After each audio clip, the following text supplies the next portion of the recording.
peace conventions, the marches, with the tiki torches and fires and everything else, and your t-shirts, and I can't breathe. You're willing to put this much effort into a march to get together to go down the streets because you're tired. And that's cool. But all of that with no actions behind it is meaningless. You celebrated when they took down statues and flags, when the laws that still hold you down are still in place. And you know why they do this? Because they know they can. So quit asking me what we should do. What should we do? Whatever your plight is, deal with your problems. Everybody's problems is different. Some things inflict all of us, and we all need to come together on them. But you have to learn what's going on in your community. Group up. Find out what the people, your neighbors. Find out what's going on with them. You know how they have neighborhood watches? That's how neighborhoods thrive. The neighborhood come together and say, hey, we're not going to tolerate this in our hood. And if the police ain't doing their job, they know how to get them removed.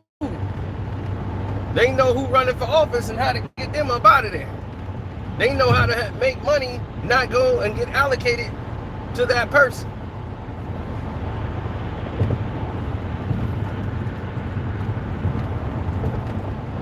When Fox News said something crazy about those kids in that school down there in Florida,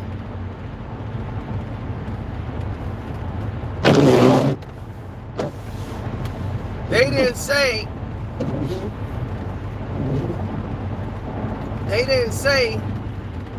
this is crazy and yell back in the camera. They took action. They went and found out who for Fox News show, whoever sponsored that show. They went to them sponsors and saying, we're going to blast your company if you continue support this negative toxic energy that's on Fox. And that woman came out and apologized because them sponsors told her, hey, we getting a lot of heat. Why? Because they were organized and they took action. They had the right people behind them to get this stuff done. Now, all this stuff that Fox News and other news people have victimized us, not once have we got together to go to the sponsors. Why is that?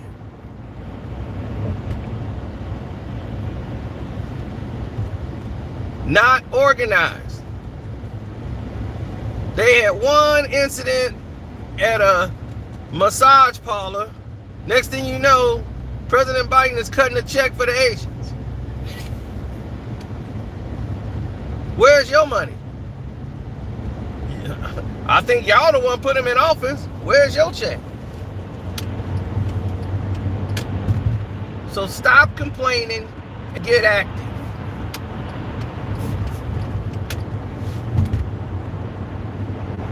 People love to complain. They go on social media and complain, but don't take the actions. They don't take the steps. You will go to a seminar when someone will show you and tell you the steps, and you will go there and be, yeah, man, that was a great speech. And you will go home and go right back to the same damn thing you've been doing, complaining about it, but doing nothing about it. Man, they got this thing rigged. What can we do? And that's the mentality, then don't complain. If you feel like that, don't complain. And definitely don't do the new thing. Hate on somebody who's trying to do something about it. Man, he needs to sit down. He can't do nothing about that.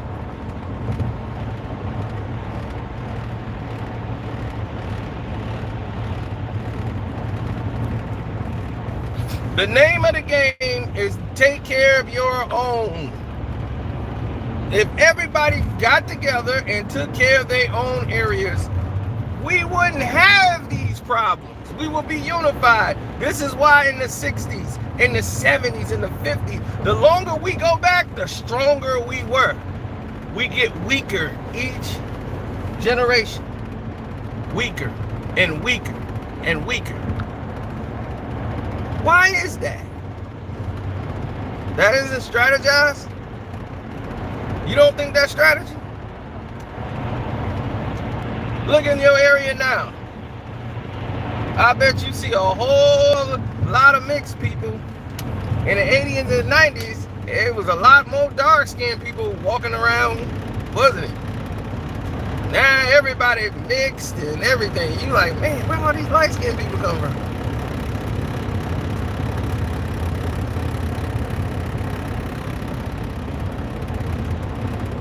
Then you let them tell you, oh, mixed people are all black.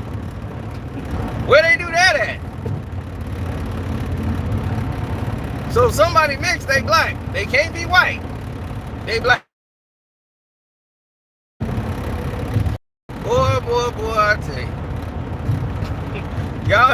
Y'all do not get it, boy. Y'all do not get it. Y'all have been brainwashed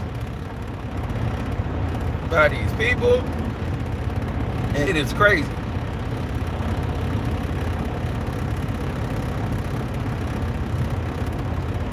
A mixed person who is of black and white descent, what they call mulatto or mixed or whatever you want to call it, they are both black and white, mixed.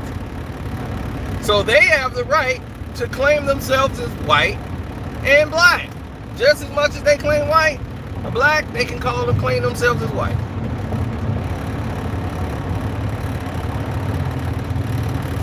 But you'll never see that promoted.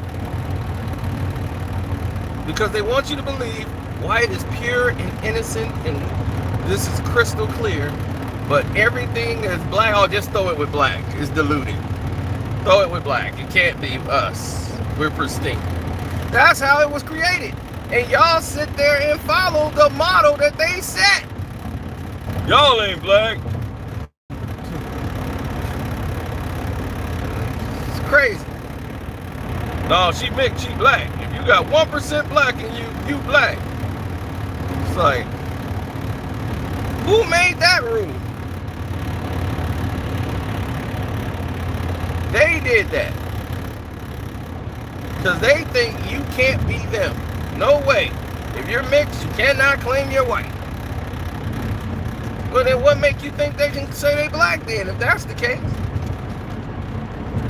If you got 1% white in you, you can't be black. How about that? That sounds retarded, right?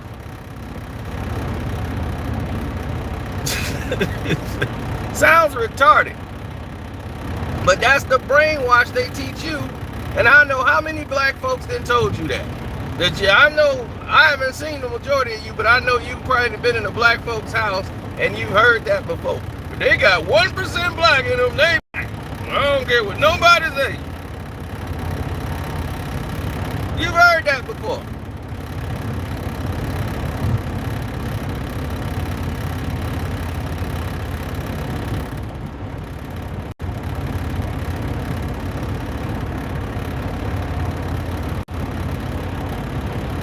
They're both black and white it depends on what they're mixed with. If they're Puerto Rican and black, that don't mean they Puerto Rican or they're black, they're both. They're mixed. They're both.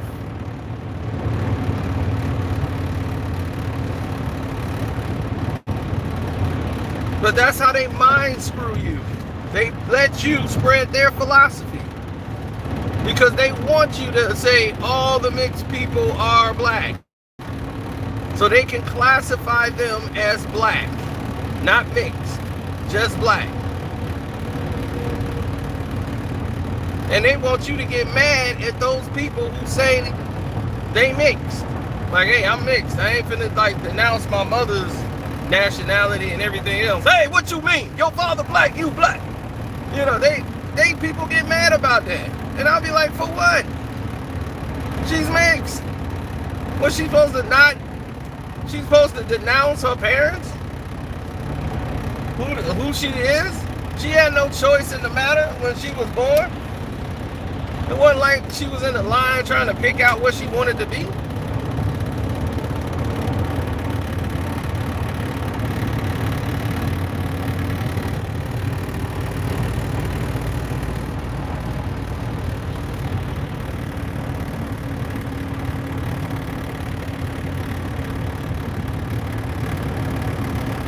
It's crazy.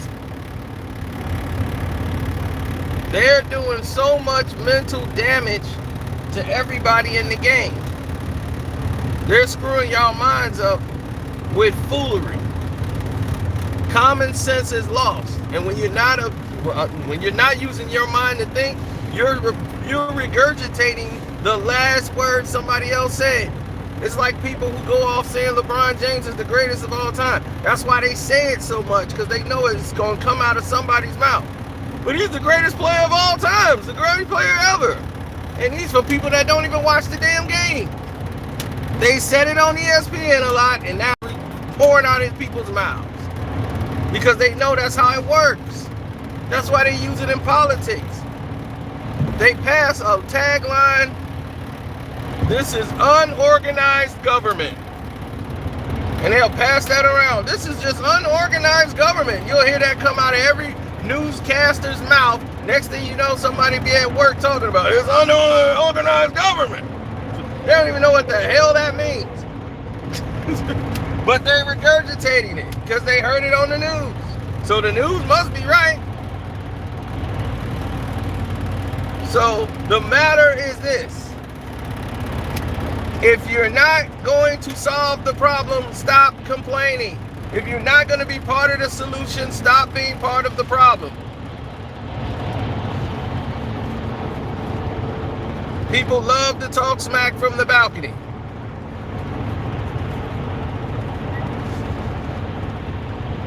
If you're not going to get active, quit telling me what Ukraine is about to do. They're building a mass bomb to go into Iraq, to come to the United States and start World War III and all this. And you're not even caring that all these black kids are missing on your block.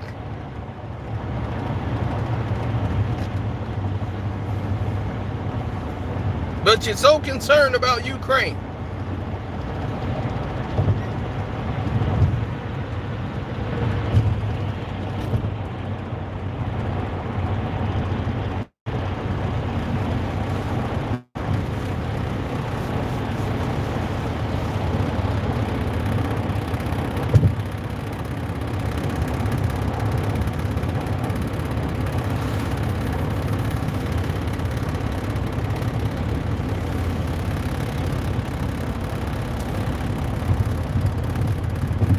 Like I told y'all, the Nation of Islam was strong in the 90s. They had rappers, they had everybody there for support, and all of these things that happened. All of this stuff happened with the mayor in Chicago, and the Nation of Islam stood by. And they watched. And they saw. Right down on Stony Island in Chicago, they stood. They watched. They did nothing to help people. And this is why people lost faith in the Nation of Islam. Because all of these brothers, and Farrakhan was there, and they tell you good things in the speeches, but where are the outreach programs? Where are the programs at? After all these years, you was in a position of power to really do some things. Now I know when you got the funding from overseas that they was finna give you some funding, but that person was considered a terrorist and they wouldn't accept the money. But then again, that's all hearsay. They say, well, America wouldn't let us bring the money over. We had the money for everything. We had like $200 million Iraqi money, but the United States said, if you take that money, then you're a terrorist too. So we couldn't bring the money over into the country. So that's one way to cop out. But I'm looking at it like this. All the nation has done that I've seen is make some good speeches and dress nice. That's all I've seen since the 90s.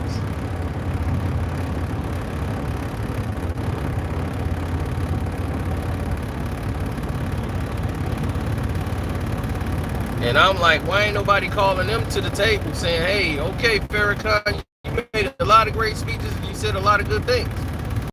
It's to be done, but help organize us. If we're lost and we're not getting some things done right, help us. Help us and guide us in the right direction. What we doing wrong? Let's have this round table meeting. Because I was there with the meeting of the leaders that was so-called our leaders. I don't know who called them our leaders, but Farrakhan was there, Dr. Cornel West.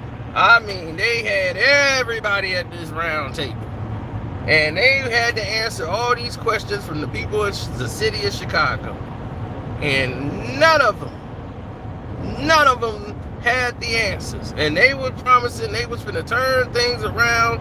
They promised, the whole community was telling them what was going on. There's people in the communities that's fighting for the areas of where they live. And they was telling you like what they need to do. They was like, look, the dude was like, I'm willing to take work off Saturdays and teach kids some of the trades that I've been doing for 20 years.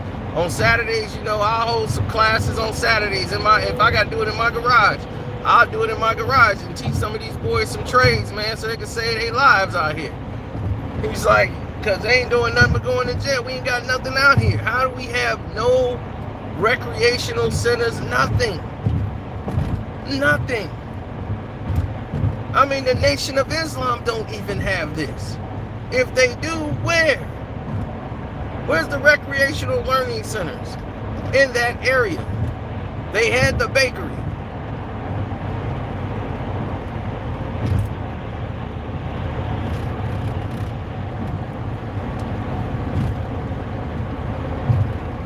Now, I'm not saying I'm somebody who hates the Nation of Islam at all. I'm just saying, like, I love what the minister's saying the majority of the time, but it's like, I have not seen the action. Have you? Now, I see Rizal Muhammad, he out there trying to make speeches and do everything, and, he's very well educated, and they're trying to enlighten other people's minds, but my thing is, where is it going? But at least I see him active. He's out there actually trying to do things. That's different.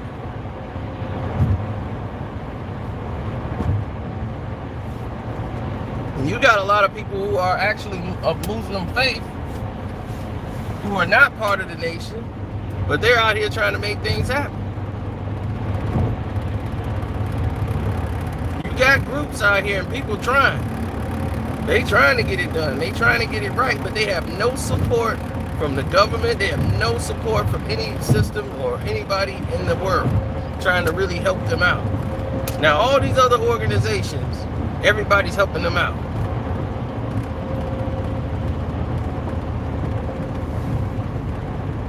The NFL, all the sports, 80% African American, 80% plus African American, and we're the last in the totem pole. We're getting money sent to us. We get the bare minimum sent to us.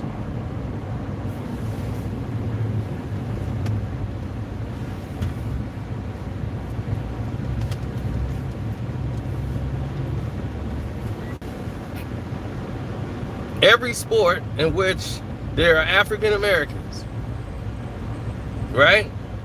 There's a luxury cap. Do hockey got a luxury cap?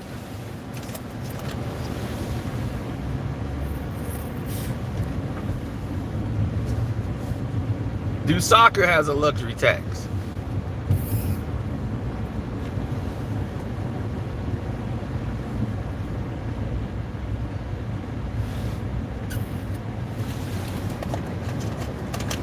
Do they got a cap?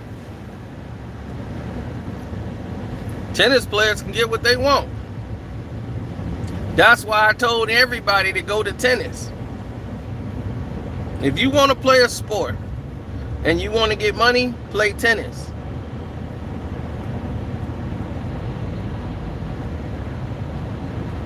You get more money from endorsements than you do from winning the tournaments. You might get $2 million if you win a tournament, and might get $400 million and $300 million in sponsorships. Why? Different demographic, European money.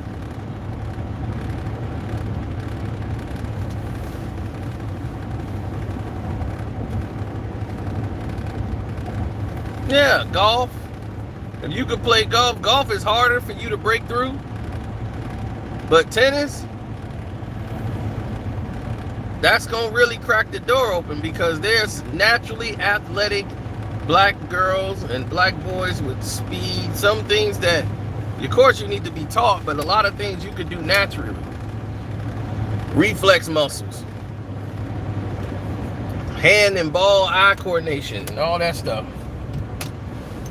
Your hand and eye coordination, quick. Some people naturally have it, like I naturally have it. So I was always athletic. Quick feet, quick hands, everything. Hand-eye coordination was off the chart. So if you have these skills, you could teach someone tennis with those skills already in place, who already have the athleticism. They're going to be difficult to beat. This is why tennis was not accustomed to people like us. Even though the lessons were kind of cheap. Nobody, if you played tennis in the projects of the hood, you was considered soft. You know, basketball and football and baseball, that was them man sports. What you doing playing tennis? So you were ridiculed for playing these type of sports. See, Bill Cosby played tennis. He had to put himself on a bus to go and play tennis and then pay for those lessons. And when he went, you know, the lessons was like $14, but that was probably a lot of money back then.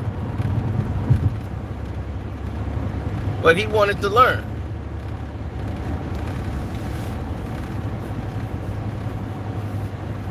That's what I said. If I got a child, I'm going to put him towards tennis. I'm going to get him on that tennis court. We're going to dominate a game that they don't want us to dominate it. And we can get to set our own terms. Look at the Williams sisters. The greatest tennis players in the history of the game. They took it over. Easy. Quick. They have the records for doubles.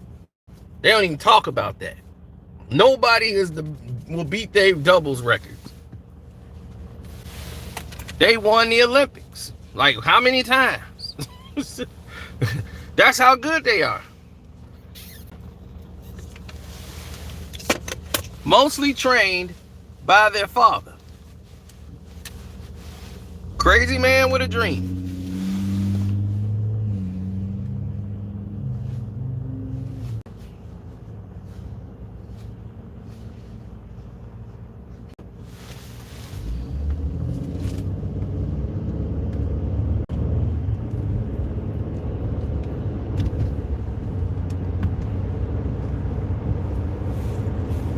See, if you believe it more than the kids, because if you don't see it, the kids ain't gonna see it.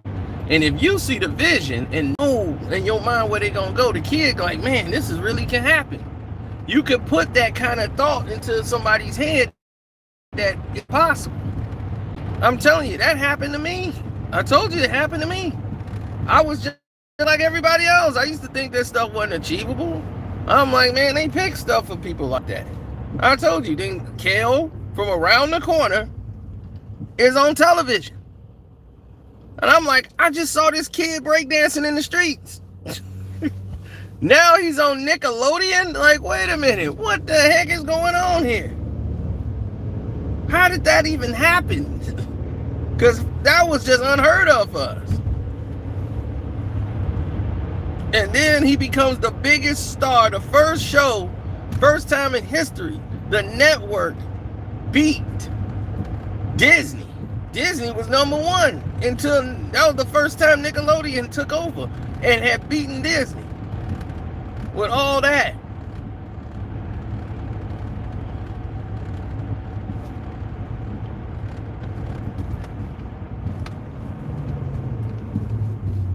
So that opened the door. From there, we met everybody. TLC, Method Man, every single body in the world we met. Producers, Russell Simmons, Def Jam, everybody. It was an open door. So now it's all on the table. It's all achievable. They all in reach. I'm like, this is weird. This is achievable. This is realistic. Like, this could actually happen. And by me seeing all these people, then they start coming to my city for tours and going to mom and pops, autograph signings. And you get to meet these people and talk to them, so they're not like celebrities to me. They're like everyday people. I've been seeing people like this my entire life. So, this is all before YouTube hit. So when YouTube hit, I'm not mesmerized. I'm not somebody who's just making videos in the basement. When I'm making my videos, I was showing you what I've already have done. Like people like Academics, he had never met anybody. He ain't never been out the house until he got his doggone thing popping on YouTube. Then he started meeting people. Other than that, he didn't meet a soul. He was sitting in his basement making videos.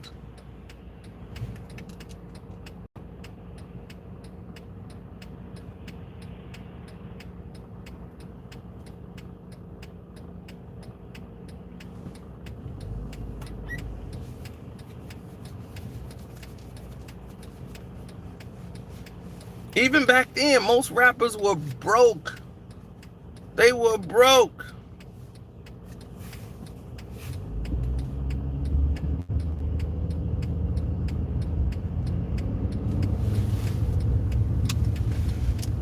They really didn't know what they were doing back in the day.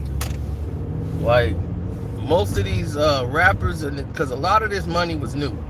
A lot of the new stuff was changing. Like, all this advertisement and money that was on the table, most rappers didn't touch it because they didn't want to get, they ain't gonna accuse me of selling out.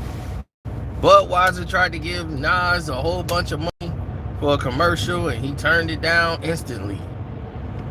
Big money, turned it down without even thinking about it. And this is when he was hate me now. That Nas. He's one of the biggest. They was coming with a big fat check. Budweiser. They wanted to put Nas in the commercial. He turned it down. And that's when Steve Stout was like, man, you just afraid of fame. Like I've never seen somebody just, he was like, I don't really want to be famous. I just want to make some records, make some money, and chill. I don't want to be famous. Jay wanted all that. So Jay took it. That's how Jay ended up getting the Heineken deal. He had the Heineken commercial. They really weren't trying to mess with no rappers.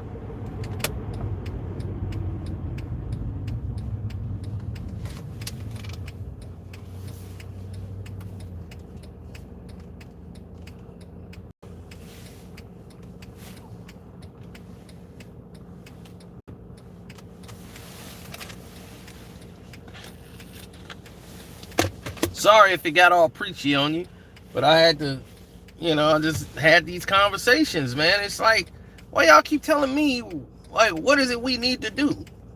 It's like, you are a man.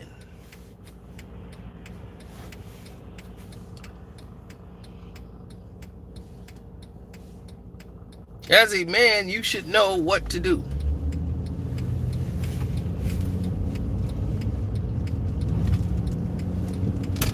The world has no more use for another useless man.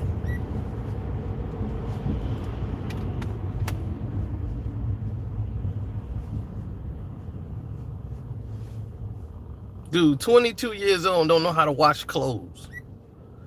It's like, you don't know how to wash clothes? You're 22 years old. Oh, my mom's wash my stuff. That's beside the point. What if your mama, God forbid, she ain't here no more? You don't know how to wash your clothes? You're 22. 22. And you don't know how to wash clothes.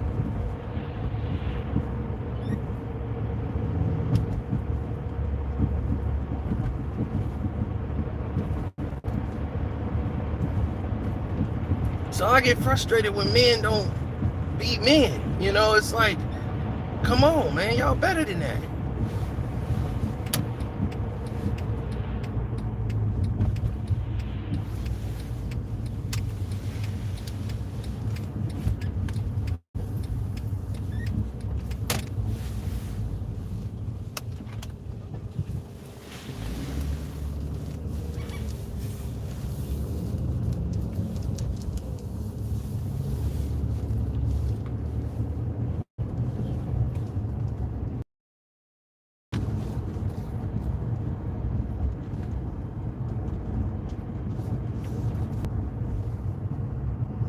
Of course, man. These things all hit home because everybody goes through it. Nobody's immune to it. No matter what your status quo is, no matter how much money you make, no matter how much money you don't make.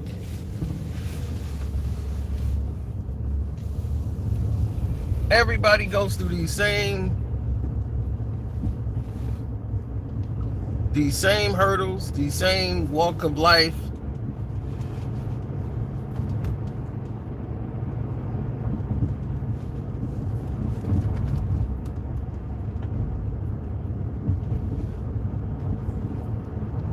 We all experience the same things.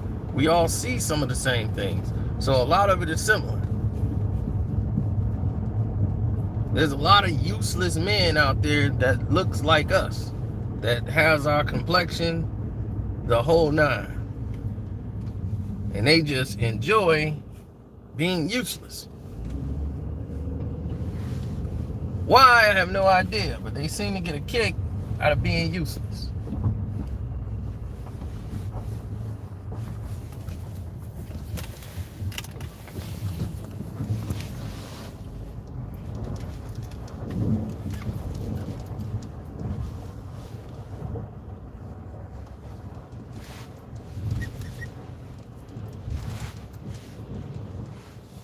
And that's why I say, man, the world just have no more time for another useless man.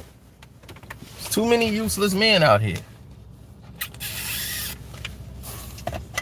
So don't complain, get involved. That was the point that we were making. Stop complaining and get involved. And if you're not gonna get involved and you're not interested, then shut up. It's real simple.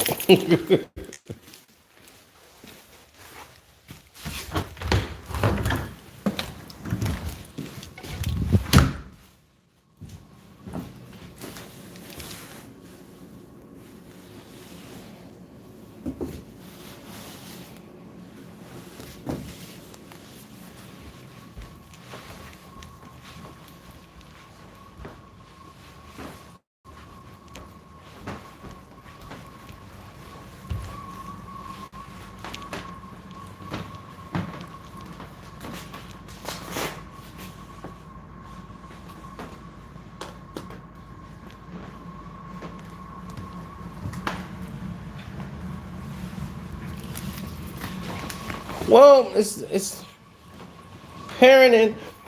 Parenting is part of the problem. It's part of the problem.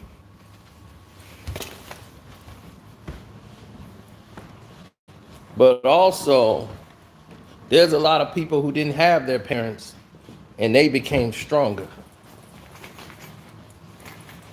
They grew up and had to deal with things right away. See, me, I was always shielded. Like, I was like that. My grandmother did a lot of everything. So she didn't even like anybody like cooking and all that. She ain't want nobody in her kitchen. She want to cook. So you got to learn and fight to learn on your own. So a lot of things I had to figure out later on or when I got on my own. You had to fight for your independence. I didn't want to be dependent on other people. I didn't want to have to be sitting around waiting on somebody to pick me up for a ride. That's why I want my own car. I want to drive. Because I don't want nobody's destiny, my destiny lying in somebody else's hands.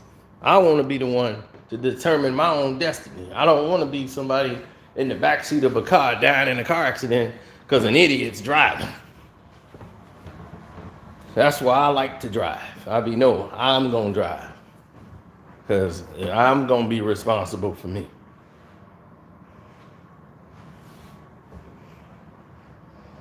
Then I'm at the mercy of somebody. They ain't ready to leave. You ready to go?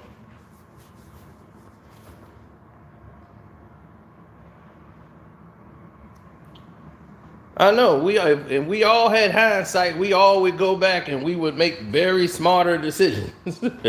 That's why it's called life. You're going to make these decisions.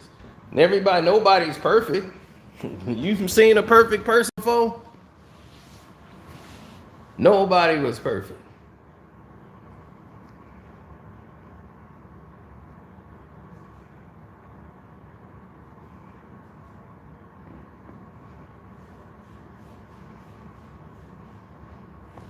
So everybody has made a mistake. Everybody has done something they wish they hadn't done. It's happened.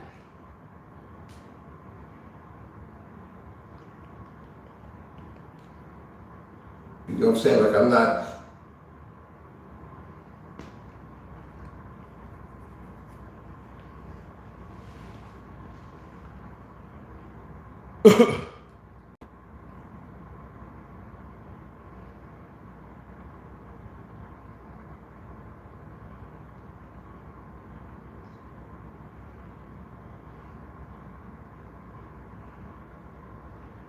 Well, you 17. When you 17, you going to say things that don't make sense. You going to say things that's out of line. And you going to say things that's not appropriate. Or some things that shouldn't be shared in the world. Or because you're learning. You think you know it all about it. Like at 25, I thought I knew everything. I thought, this is it. If I can go back and talk to myself at 25, I say, stupid. You don't know a damn thing. You think you do. You think you got it all figured out. You are dead wrong.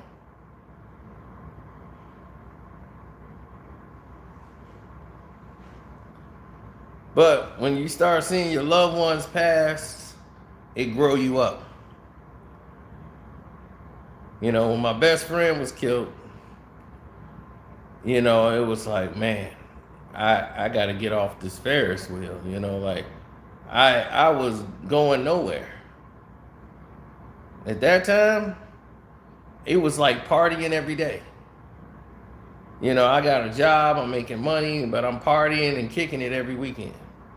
I save a little money, but, it's nothing serious, I'm still basically kind of at the crib, kind of not. I'm just living in the streets, crashing at my boy's crib, go to work from there, got my clothes in the back. I'm living out the trunk of my car, basically. Even though I got a crib in the city, I'm out here kicking it with my boys, running the streets, going to work from there, crashing at their crib in their mama house. Just eating food, like doing what you normally do when you're young. Because you think like this is going to last forever. You got plenty of time in the world. Then you blink and you're 25 and you know it all, but you still got nothing. So you got to get smart.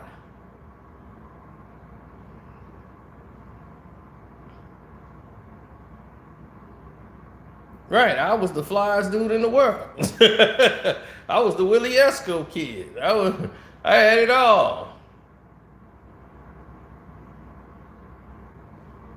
I was dripped out of my mind. Couldn't tell me nothing. I was the flyest dude in there. Fashion man. Had everything. The brand new everything. Padded leather. Allen Iversons had to hook up at the store. Get the shoes 3 weeks before they hit the streets.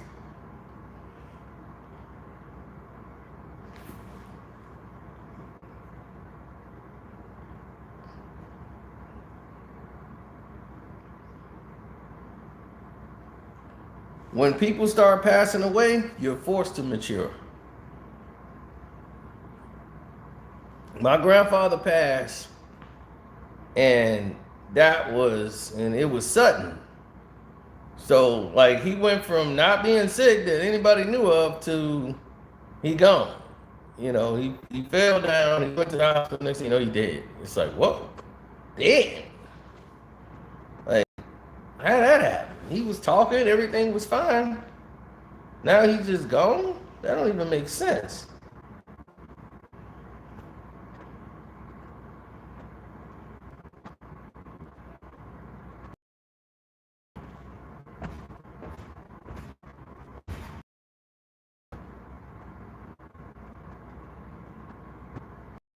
Just the support system, it was like he was the generator. Like he was the person like my mother looked to. Like, how they say my mom is daddy's girl. She's the first daughter, and that's like her strength is you know my grandfather. So when he was gone, my mom was just like crushed.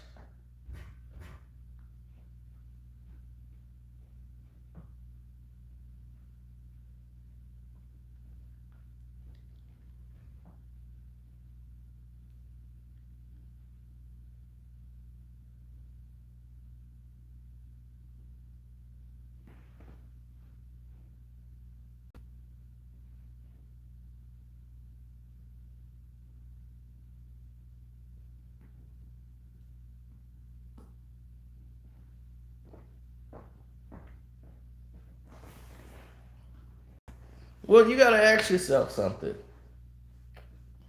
What's more important to you? That's the way I look at it. What is more important to you?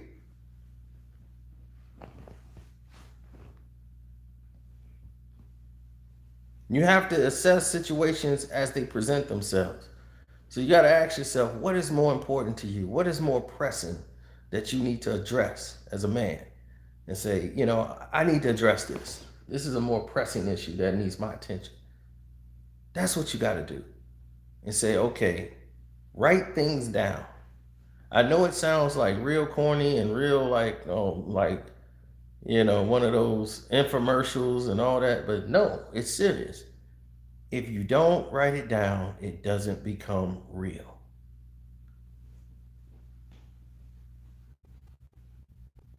That's why I have the board up there. I know I need to go do this and do that, but I write it down so it becomes real.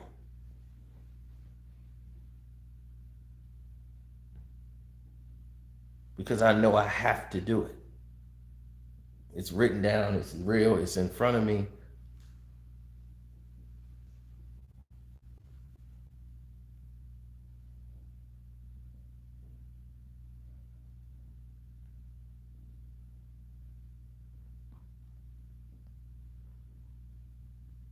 Man, I don't know because I've seen people who took the bull by the horns. They didn't quit. I knew people that worked 3 jobs, 4 jobs, and went and got their technical license. They went and learned how to operate machine and became a machine operator, and got their technical license. They got their CDL license, so they still can drive a truck.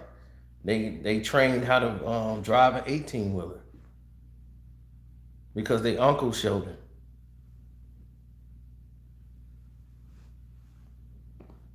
They grew up in scrap yards as kids, learning what parts was and how to put parts together in cars.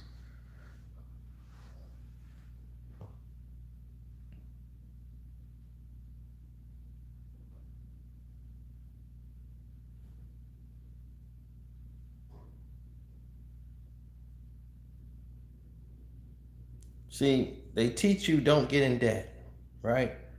But there's a such thing as good debt, right? You got a mortgage on the house. That's good debt, depending on the taxes and the area and the property value. But paying a mortgage on a good house, a house you can take a loan out on your house. You know, it can something else for a business. Say you get a loan for a business, you know.